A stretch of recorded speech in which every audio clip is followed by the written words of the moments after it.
6 hours. For 6 straight hours, a massive cargo ship kept coming. Warning after warning crossed the water.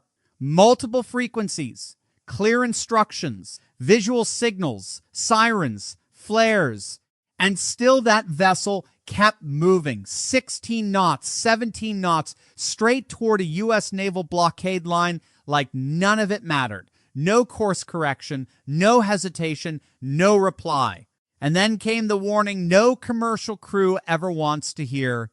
Motor vessel, vacate your engine room. Vacate your engine room. We are prepared to subject you to disabling fire. What happened next didn't just stop a ship. It changed the entire meaning of that blockade. If you stick with me to the end, you'll see why this was never just about one vessel in one patch of water. It was a test of resolve, a test of rules, and once that line was crossed, there was only one way this could end. Now let's back up. It was early morning in the Arabian Sea, April 19th. The sun was still low over the horizon as another day of blockade operations began. For weeks, American warships had held a line stretching from near the Iran-Pakistan border across toward the northeastern coast of Oman, a steel barrier in open water, silent, visible, unmistakable.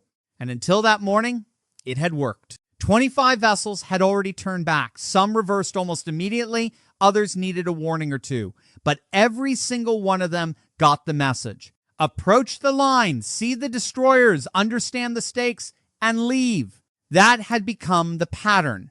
Radar contact, identification, warning, retreat, end of story. But then this contact appeared. It was moving fast, holding steady, and driving directly toward restricted waters with zero deviation. Officers tracking it could see the numbers in real time. At that speed, at that heading, this was not drift. This was not confusion. This was not bad navigation. This ship knew exactly where it was going. And here is why that matters. A blockade only works if everyone believes it will be enforced. The second one ship decides the line is fake or symbolic or negotiable, the entire equation changes. Because then every captain watching from every other bridge starts asking the same question. What happens if we just keep going? That is what made this moment so consequential. The vessel was identified as a massive Iranian-linked cargo ship, nearly 1,000 feet long by the estimates in your source draft, already tied to sanctions concerns and moving straight at the blockade line. The first radio call went out. Clear, professional, unambiguous, stop your vessel, reverse course, you are approaching a U.S. naval blockade. No response. A second warning went out on another frequency. Nothing. A third. Silence. Now, stop and think about the reality of that. This was not a scene unfolding on a map in some quiet conference room. This was open water, real crews, real weapons, real consequences, and a huge commercial vessel continuing to close distance while refusing every lawful warning put in front of it. That silence was the story. Not static, not confusion, not a broken acknowledgement, silence. And after enough time passes, silence becomes a decision. By then, everyone aboard the destroyer understood the same thing. This crew had decided long before they reached the blockade line that they were going through. They had already run their own decision tree. Maybe they believed the Americans would blink. Maybe they thought the line was more theater than force. Maybe they assumed no Navy wanted the escalation that comes from firing on a commercial vessel. But here is the thing. Blockades do not survive hesitation. Hour after hour, the ship kept closing. Every mile it traveled made the situation narrower. Every ignored warning eliminated another off-ramp. At one point, according to your draft, the vessel slowed from around 17 knots to roughly 6, but it still did not stop. It still did not turn. It simply tested the boundary in a different way, like it was measuring exactly how far it could push before the rules changed. And then the rules changed. The destroyer moved, not away, not into a holding pattern toward the target. Loudspeakers came alive. Flares burned across the daylight sky. Sirens sounded. And then the final warning rolled over open water with all the weight of consequence behind it. Vacate your engine room. We are prepared to subject you to disabling fire. That is not routine language. That is not posture. That is the last door before force. I want that to hit you. The last door before force. For a moment, there was still time. A final opportunity to cut engines, comply, and end the confrontation without damage. A final chance to admit reality. They didn't take it. So the destroyer made its final repositioning move, and this is where the tactical side becomes critical. The goal was not to sink the ship, not to hit the bridge, not to create a catastrophe in international waters. The goal was to stop the vessel by targeting the one place that translates fuel into movement, the engine room. On a ship that size, that means a precise aft area strike solution. It means fire control, angle, distance, timing, and discipline.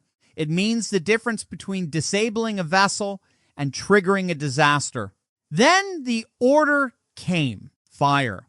The first round left the gun and carried across the sea. Then another. Same target area, same purpose. Warning had become consequence. And just like that, the numbers changed. The vessel's speed began to collapse. Smoke rose. Propulsion failed. Tracking shifted from movement to drift. A ship that had crossed from Asian ports through major sea lanes and driven toward the blockade at near full speed was now losing the one thing that mattered most in that moment: control. That phrase matters in maritime operations, not under command. Those words are brutally simple. They mean the vessel cannot maneuver, cannot steer effectively, cannot accelerate, cannot choose its own path. It is no longer an active challenger. It is now a disabled object at the mercy of sea state and whoever controls the surrounding battle space. And that is exactly what this became.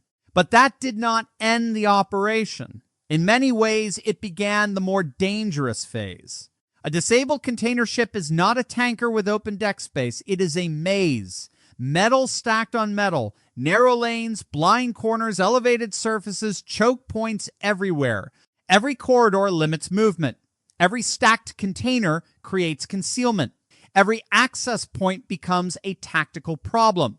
That is why the boarding phase mattered so much. Marines moved in from the 31st Marine Expeditionary Unit, staged from nearby amphibious assets in your source narrative, and approached a ship that was no longer moving but was still full of unknowns.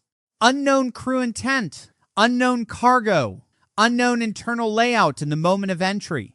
That is the kind of operation where one mistake turns control into chaos. But the boarding went through. The ship was secured. The crew was taken into custody. No resistance, no firefight, no drawn-out struggle in the passageways.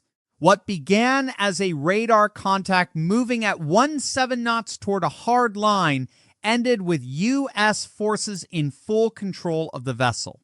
And that is the real pivot in the story. Because the tactical confrontation is easy to understand. A ship challenged a blockade and lost. But the deeper question is what that says strategically. It says the blockade was real. Not theoretical, not symbolic, real. It says warnings were not empty language. It says the line on the water had teeth. And it says every ship, every port authority, every shipping broker, every insurer, and every government watching that sea lane just received the same message at once. If you force the issue, enforcement will follow. That is the bigger story. And then comes the final layer, the one your draft wisely saves for the end. What was inside the containers? That question hangs over everything. The vessel's route, the sanctioned links, the shell company ownership structure, the destination toward Iran's main port system. The sheer volume of sealed cargo stacked across that hull, all of it points to the one unresolved mystery that no boarding team can fully solve in the middle of the sea. You can stop a ship at sea, you can secure a crew at sea, you can take control of the bridge at sea, but you cannot meaningfully inspect thousands of containers in open water. For that, you need port infrastructure, cranes, customs handling, inspection teams, time, and a secure chain of custody. So even after the guns went silent, the biggest answer was still locked behind steel doors. That is what makes this event feel unfinished. The chase ended, the warning phase ended, the challenge to the blockade ended, but the real intelligence value of the operation may not even begin until every one of those containers is offloaded and examined. So yes, one ship kept going for 6 hours. Yes, the warnings were ignored. Yes, disabling fire ended the run and Marines took control. But the part that matters most may still be sitting in those sealed boxes, waiting to tell the rest of the story.